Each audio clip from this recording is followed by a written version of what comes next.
सभी सुनने वालों को मेरा प्यार भरा राधे राधे। एक श्लोक की रामायण के साथ आज की कथा का आगाज करते हैं। आदो राम तपोवनादि गमनम हत्वा मृगम कांचनम वैदेही हरणम जटायु मरणम श्री सुग्रीव संभाषणम बाली निर्दलनं समुद्रतरणं लंकापुरी दाहनं पश्चाद् रावण कुंभकर्ण एतद् रामायणं। बोलिए सियापति रामचंद्र भगवान की जय, बेहड़ वाली मैया की जय, गुरु भगवान की जय, श्री हनुमान जी की जय, अंजनी के लाला की जय हो और भगवान गोस्वामी तुलसीदास की जय हो। हमारे लिए तो गोस्वामी जी भगवान सरीखे ही हैं, क्योंकि उन्हीं के कारण आज हम श्री राम जी से मिलन कर पाए हैं, उनसे रूबरू हो पाए हैं। बोलिए एक बार जोर से सनातन धर्म की जय हो। आज कथा का 25वां दिन। अयोध्या में जो रौनक है वही खुशी मेरे हृदय में श्री रामचरितमानस का अध्ययन करते हुए होती है। अयोध्या जाकर तो मैं ये सुख नहीं महसूस कर सकती हूँ, लेकिन हाँ, यहाँ से इस महान ग्रंथ का अध्ययन करते करते मैं अवश्य ही अपने प्रभु को अपने समीप देख पाती हूँ। वैसे तो भगवान हर किसी के दिल में है, लेकिन उन्हें महसूस करना ये गजब का एहसास होता है। कल हमने कथा में भगवान महादेव जी के बारात की बात की थी और आज हम पढ़ेंगे कि किस प्रकार शिव जी मैया पार्वती को वरेंगे। गोस्वामी जी लिखते हैं कि लगे होनपुर मंगल गाना, सजे सवै हाटक पद नाना, भांति अनेक भई जीवनारा, सूप शास्त्र जट कछु व्यवहार। सूप शास्त्र जस कछु व्यवहारा। नगर में मंगल गीत होने लगे हैं, सबने सोने के भांति के घड़े घड़े सजाए, सोने के भांति भांति के घड़े सजाए गए हैं, सोने के कलश। पाक शास्त्र में जैसी कुछ रीति है उसके अनुसार अनेक भांति की ज्योनार हुई है। ज्योनार अर्थात भोजन बना है, खाना। कहीं कहीं लोग बोलते भी हैं जेलई, ज्योली का, ऐसा महाराष्ट्र में बोलते हैं। पश्चिमी प्रदेश में, उत्तर प्रदेश में भी ज्यों या जेली, मतलब इस तरीके का कभी कभी कुछ एक लोग जो आंचलिक क्षेत्रों में है, ग्रामीण क्षेत्रों में है, वो इस प्रकार की लैंग्वेज का यूज करते हैं। तो तमाम प्रकार की भांति भांति प्रकार की ज्योनारे बनी है कि सोज वनार की जाए बखानी, बसई भवन जय मातु भवानी, सादर बोले सकल बराती, विष्णु बिरंची देव सब जाति। उस ज्योनार का क्या वर्णन किया जाए, जिस घर में जगत माता भवानी स्वयं वास करती हो, सब बराती विष्णु ब्रह्मा और सब देवता सहित बुलाए गए हैं। महादेव का ये परिवार है। विविध पाति बैठी जवनारा, लागे परुसन निपुण सुआरा, नारे वृंद सुर जयवत जानी, सगी देन गारी मृदुवानी। देखिए, आज भी परंपरा प्रचलित है और जो कभी भगवान महादेव की बारात में देखी गई थी, भांति भांति के जौनारे गाई गई हैं। अनेक पांतों में जौनार बैठी हैं। जौनार मतलब जेवनहारे, खाने वाले। चतुर रसोइये परोसने लगे हैं। स्त्रियां देवताओं को भोजन करते देख जान करके मधुर वाणी से गाली देने लगी है। इसको गाली का नाम दिया गया है। मजाक में कुछ बोल देना, कई प्रकार की ये गालियां होती हैं। मजाक के अंदाज में गालियां दी जाती हैं, सच में वो गाली नहीं दी जाती है। एक मजाक रहता है, रोल चोल रहती है खाना खिलाते समय। आजकल भी हम देखते हैं ग्रामीण क्षेत्रों में, मैंने खुद देखा है, गाया भी है। कचौड़ी, गरम मसाले की कचौड़ी, इस प्रकार की जेवनार होती हैं जो जो नारे गाई जाती हैं। तो शादियों में विशेष करके ये गाने की रस्म है। बारातियों से मस्खरी करना, उनसे इस अंदाज में कह के सुनाना वगैरह वगैरह रहता है कई तरीके का। तो वहां भी महादेव जी की बारात में भी जब पाते बैठी हैं, जितने जोनारे बैठी हैं, उनको सबको मंगल गान होता है एक तरीके का, ये वो गालियां गाई गई हैं। तो गोस्वामी जी ने उसका बड़ा ही मनोहारी वर्णन किया है। उसके बाद तुलसीदास जी लिखते हैं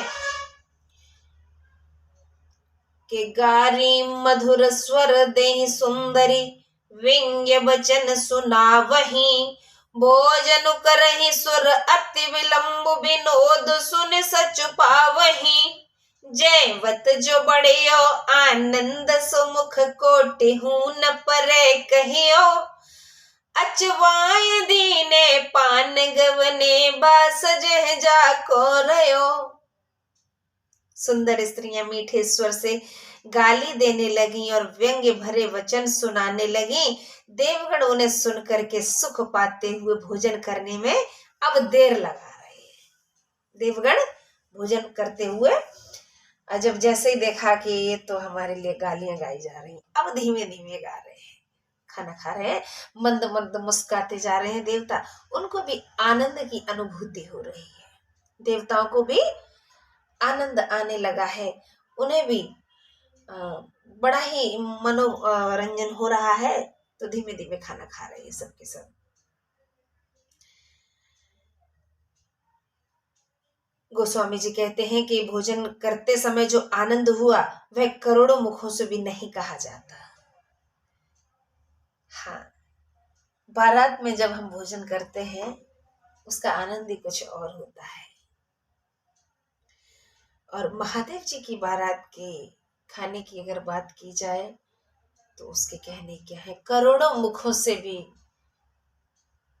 वर्णन नहीं किया जा सकता है, ऐसा गोस्वामी जी ने कहा है। और ये सच भी है। हम खुद भी सोचें तो कहाँ उसका वर्णन किया जा सकता है जहाँ स्वयं ईश्वर के विवाह की दावत हो, उसका वर्णन भला कोई कैसे कर सकता है।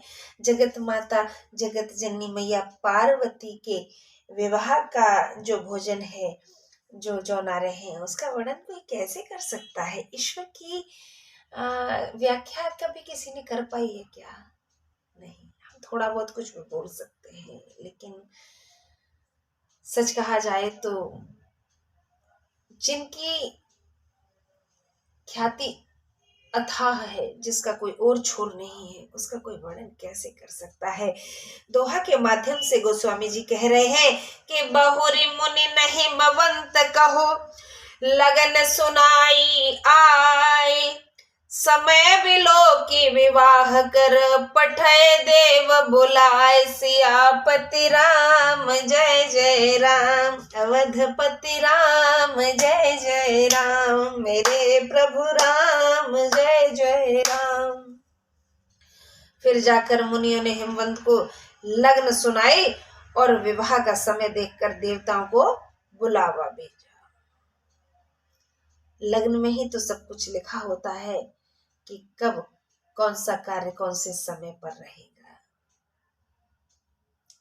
लग्न पढ़ी गई है, मुनियों के द्वारा हिमवंत को बुलाया करके सुनाई गई है और देवताओं को बुलावा भेज दिया कि भाई तैयारियां शुरू हो गई हैं, आप लोग भी शामिल हो जाइए।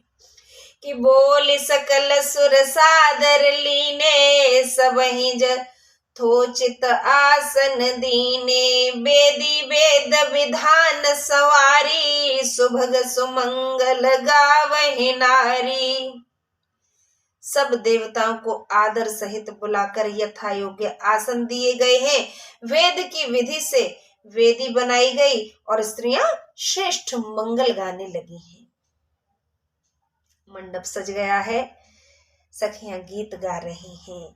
सिंहासन अति दिव्य सुहावा, जाय नवर निविरंचि बनावा, बैठे शिव वे प्रन सिरुनाई, हृदय सुमेरे निज प्रभु रघुराई। एक अत्यंत दिव्य सिंहासन पर जिसका वर्णन नहीं किया जा सकता, क्योंकि उसे स्वयं ब्रह्मा जी ने बनाया। शिव जी ब्राह्मणों को प्रणाम कर अपने प्रभु श्री रघुनाथ जी को स्मरण करके बैठ गए। हाँ, जब हमें कोई सिंहासन, कोई गद्दी या कोई कुर्सी मिलती है ना, क्योंकि शुभ कार्य के लिए महादेव जी बैठे, तो उन्होंने सभी देवताओं को प्रणाम करने के पश्चात अपने इष्ट देव मेरे भैया प्रभु श्री राम को स्मरण किया है और सिंहासन पर विराज गए हैं। आज मैं बहुत खुश हूँ। अयोध्या में शोभा यात्रा निकल गई है और भांति भांति के आयोजन हैं। भगवान श्री राम को प्राण प्रतिष्ठित किया जा रहा है। हमारे भैया ही तो हैं, हम तो यूपी के निवासी हैं। और क्या यूपी, क्या अयोध्या और क्या भारतवर्ष, एक भूमि है लेकिन हम नजदीक हैं। तो भैया के ससुराल से, यानी भगवान श्री राम के ससुराल पक्ष से जो कह सकते हैं कि धातु निर्मित सोने चांदी के जो गिफ्ट आए हुए हैं, उनकी कल्पना कहते नहीं बनती है। कल्पना तो खैर की जा सकती है, लेकिन उनकी तारीफ जो है जितनी करें उतनी कम है। देखिए, हमारे यहाँ संस्कार आज भी चलन में है। श्री राम जी अयोध्या में पधार रहे हैं, उन्हें प्राण प्रतिष्ठित किया जा रहा है। पहले भी थे, शुरू से थे, और जब तक सृष्टि रहेगी वो रहेंगे, हर किसी के हृदय में है। लेकिन मंदिर में जो विराजमान किए जा रहे हैं, तो उससे मन बड़ा प्रफुल्लित है। मैं यहाँ श्री रामचरितमानस का अध्ययन कर रही हूँ, लेकिन साथ ही साथ ये जान करके भी बड़ा हर्ष होता है, बड़ी खुशी होती है कि वहाँ का आयोजन मैं नहीं देख पा रही हूँ, तो क्या हुआ।